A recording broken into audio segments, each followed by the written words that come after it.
우리 지역의 다양한 이슈들을 점검해보는 오늘의 이슈 시간입니다. 지난 주말 제13호 태풍 링링이 서해안을 지나면서 충남 지역에서 농작물 피해가 속출했는데요. 2차 피해 예방을 위해서 철저한 관리가 필요하다고 합니다. 충남농업기술원 김양섭 재해대응팀장과 자세한 내용 짚어보겠습니다. 네, 안녕하십니까? 예, 안녕하세요. 네. 자, 먼저 태풍 링링으로 인해서 우리 충남 지역 농가 피해 현황 좀 어느 정도입니까?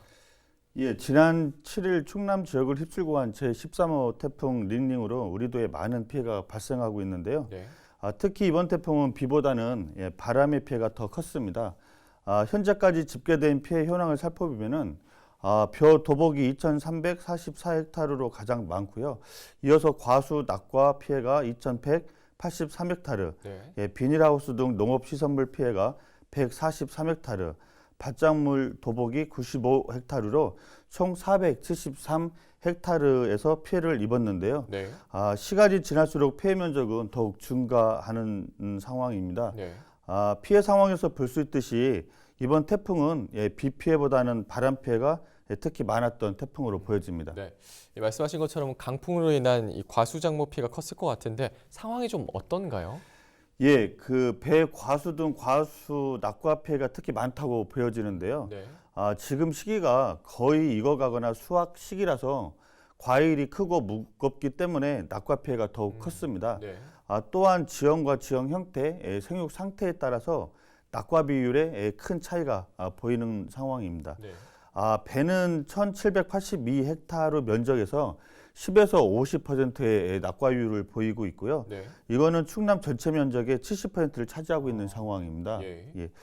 사과의 경우에는 394헥타르 면적에서 10에서 30헥타르의 낙과를 보이고 있는데요. 이거는 전체 면적의 20%를 차지하고 있습니다. 네. 우리도 과수 주산단지가 대부분 서북부에 치우쳐 있기 때문에 태풍의 직접 영향권에 있었던 천안, 아산, 당진, 예산에서 피해가 특히 많이 발생했습니다. 네. 이 관계 기관에서도 뭐 피해 복구 활동에 좀 집중을 하고 있는데 현재까지 복구 상황은 좀 어떤가요? 예, 태풍이 피해가 대부분 도복이거나 낙과 피해이기 때문에 네. 농업재해보험과 관련이 높습니다. 네. 그렇기 때문에 손해보험 조사가 마무리되어야 복구 작업이나 주변 정리가 진행이 되는데요. 네. 현재 추석을 앞두고 농협 등 관계 기관에서 조기에 완료될 수 있도록 역량을 집중하고 있습니다. 네. 그리고 배, 사과, 낙과를 가공용으로 긴급 수매하는 등의 대책을 추진하고 있습니다. 특히 가장 시급한 것은 일손이 부족한 것이 가장 큰 문제인데요. 네. 지금 정부나 충남도, 그다음에 기초단체에서는 부족한 일손을 지원하기 위해서 최선을 다하고 있다는 말씀을 드리겠습니다. 네. 이 태풍 피해를 입은 경우에 2차 피해를 예방하기 위해서 철저하게 관리를 해야 한다고 하죠.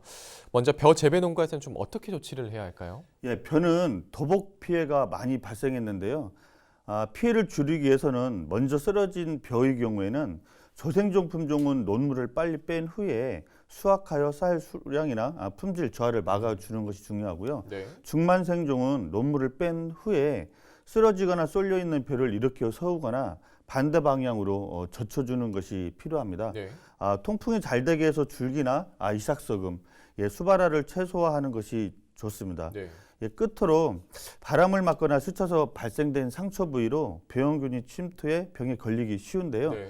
특히 지금 시기는 벼 목두열병과 세균성 벼알마름병이 발생하기 좋은 환경이기 때문에 네. 적용약제를 이용해서 사전 방제를 하는 것이 피해를 줄이는 방법입니다. 네.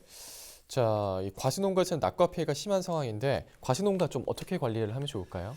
예, 먼저 쓰러진 나무는 신속하게 일으켜 세우고요. 네. 뿌리가 노출된 나무는 흙덮기를 해주시길 바라겠습니다. 네. 그리고 가지가 찢어지거나 상처가 난 경우에는 전용 약제를 도포하여 병균 침입을 예방해 주기 바랍니다. 네. 배는 지금 수확 시기에 접어들었기 때문에 농약 사용에 제한이 많습니다. 네. 병해충 방제보다는 건전한 생육 관리를 위해서 사중 복합 비료나 여소 0.2%액을 살포해 주는 것이 필요합니다. 네. 그리고 또한 낙과된 과일은 조기에 수거하거나 로타리 작업을 통해서 포장 내 해충이나 곰팡이 발생을 억제하는 것이 중요한 상황입니다. 네. 사과에서는 최근 가을 장마라고 하죠. 그렇죠. 예, 8월 하순부터 현재까지 비가 자주 내리고 있어 공중 습도가 매우 높기 때문에 병 발생이 좋은 조건인데, 네. 그리고 농약 방제 시기를 놓치고 있는 상황에서 태풍으로 줄기, 잎, 과일 등의 상처가 많이 발생한 상태입니다. 네. 그렇기 때문에 탄저병 등이 확산될 우려가 매우 높은 상황인데요. 네.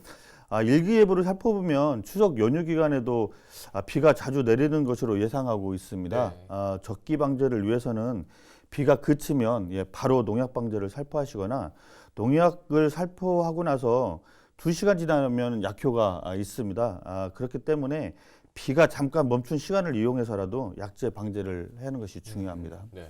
자, 이렇게 과수농가까지 살펴봤고, 그러면 시설 하우스 경우 좀 어떻게 대응을 하면 좋을까요? 예, 시설하수 피해는 골조 피해보다는 대부분 비닐이 날리는 피해가 많습니다. 네. 다행인 것은 재배되고 있는 등 농작물에는 큰 영향은 작은 것으로 판단되고 있습니다만, 한창 수확기인 고추, 토마토, 멜론 등은 생산량 감소가 우려되는 상황입니다. 네. 농작물이 생육 중인 하우스에서는 조기에 비닐 피복을 하고, 바람에 흔들려 농작물이 생육이 불량해졌기 때문에 사종, 복합비료 등을 연면 시비 또는 관비 등으로 영양 관리를 통해 생육을 좋게 해야 하는 게 중요하고요. 네. 그리고 탄저병이나 세균성 병들 발생이 많이 되는데 중심으로 방제를 해주시기 바랍니다. 네. 자, 그럼 이제 마지막으로 지역 농가에 좀 당부하고 싶으신 말씀이 있다면 한 말씀 해주시죠. 네. 추석을 앞두고 태풍 피해가 커서 농업인들의 시름이 크실 것입니다. 하지만 발빠른 복구와 조기 대처를 통해서 2차 피해를 커지는 것을 막을 수 있는 것이 가장 중요합니다. 네. 특히 농작물별로 생육관리와 병해충 방지에 관심을 가져주시길 바랍니다. 또한 수확기에 도래한 작물들이 많기 때문에 농약 사용에는 PLS 제도 준수를 위해서 수확 전 농약 살포일 등 농약 안정 사용 기준을 꼭 실천해 주시길 바라겠습니다. 끝으로 농작물 재배 기술과 병해충 방제에 대해서 궁금한 사항은 충청남도 농업기술원이나 시군 농업기술센터에 문의하시면 자세한 설명을 받으실 수 있습니다. 네, 알겠습니다. 이렇게 바쁘실 텐데 네. 나와주셔서 고맙습니다. 네, 고맙습니다. 네, 지금까지 충남농업기술원 김양섭 재해대응팀장과 이야기 나눠봤습니다.